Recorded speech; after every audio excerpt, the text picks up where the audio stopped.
Bienvenue à Cybaniacs, bon de lumière. Vous regardez aujourd'hui une critique du médiaphysique en 4K Ultra HD du film Don't Worry Darling, en français ça s'appelle, en tout cas au Québec. Ne t'inquiète pas chérie, c'est ça le titre. Ça a un petit look rétro aux années 50 et c'est pour être thématique avec l'environnement du film principalement. Dans les années 50, Alice et son mari Jack Chambers sont installés dans une jolie maison équipée des dernières technologies à l'intérieur d'une petite communauté idyllique située dans un nouveau lotissement de la banlieue américaine. Comme toutes les femmes de son voisinage, Alice coule des jours heureux en s'occupant de la gestion journalière des repas et des tâches domestiques, pendant que son mari travaille dans une firme sur un projet important dont elle ignore les tenants et aboutissants. Puis un jour, une accumulation d'événements étranges amène la ménagère exemplaire à remettre en question les frontières parfaitement dessinées de son existence. Le film en tant que tel a été vendu lorsque c'est sorti au cinéma, un peu comme un film de filles, mais c'est, ma grande fille MJ qui, après avoir vu le visionnement média, me dit: «Non, non, non, papa, tu devrais aimer ça parce qu'il y a comme une twist à la science-fiction, c'est un peu comme Twilight Zone». OK, donc quand j'ai regardé le film sur, 4K à la maison, puis je vais vous dire après ça un peu les specs vraiment, par rapport à la qualité, de présentation du film sur, disque physique.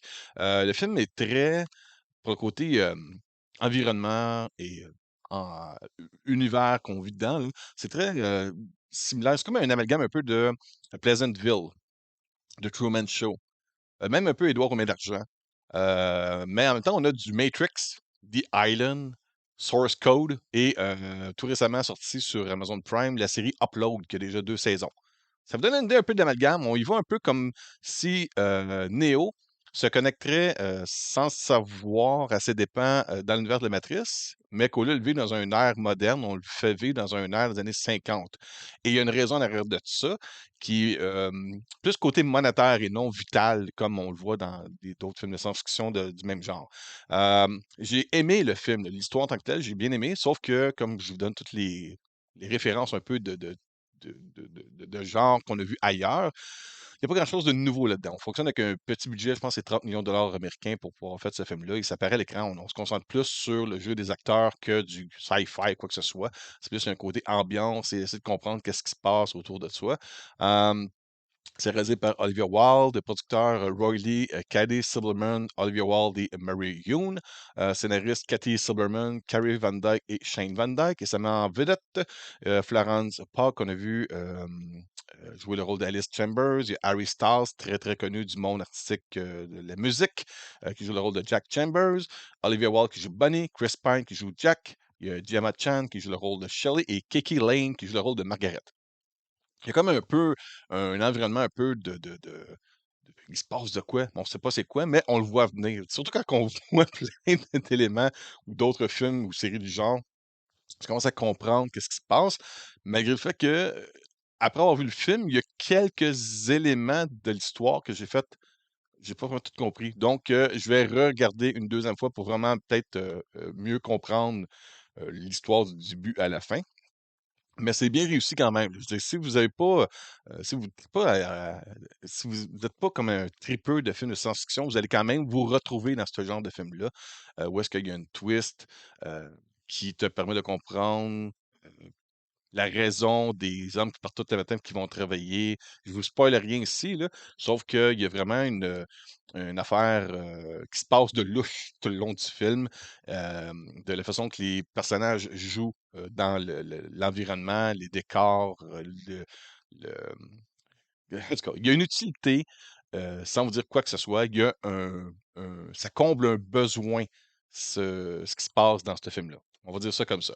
La vidéo et d'une résolution, native 4K, donc le visuel est très beau. C'est présenté en HDR10 avec un aspect ratio 2:39:1. C'est l'aspect original du film en passant. Côté, audio, vous avez, anglais Dolby Atmos, vous avez anglais Dolby True HD 7.1, English Dolby Digital 5.1, vous avez français Dolby Digital 5.1 et espagnol Dolby Digital 5.1. Ça, c'est pour le côté audio et même les sous-titres, vous avez aussi anglais, français, portugais et espagnol inclus là-dessus. Les suppléments, c'est très, très léger. comme supplément. Vous avez 2 suppléments. Il y a un making of, de Don't Worry Darling qui dure, près de 18 minutes, qui ressemble plus à une vidéo promotionnelle, mettant en vedette Olivia Wilde, qui semble très heureuse d'avoir travaillé sur ce film-là avec, son la distribution du film et tout.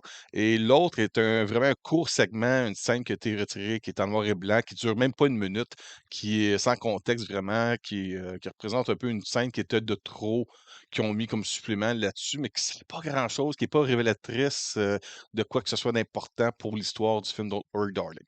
Le film vient avec, le disque, Blu-ray et le disque 4K Ultra HD dans le boîtier 4K. En tout cas, ça, c'est ce que j'ai reçu des gens de Warner Bros. Et je tiens à les remercier en même temps, Warner Bros. Home Entertainment.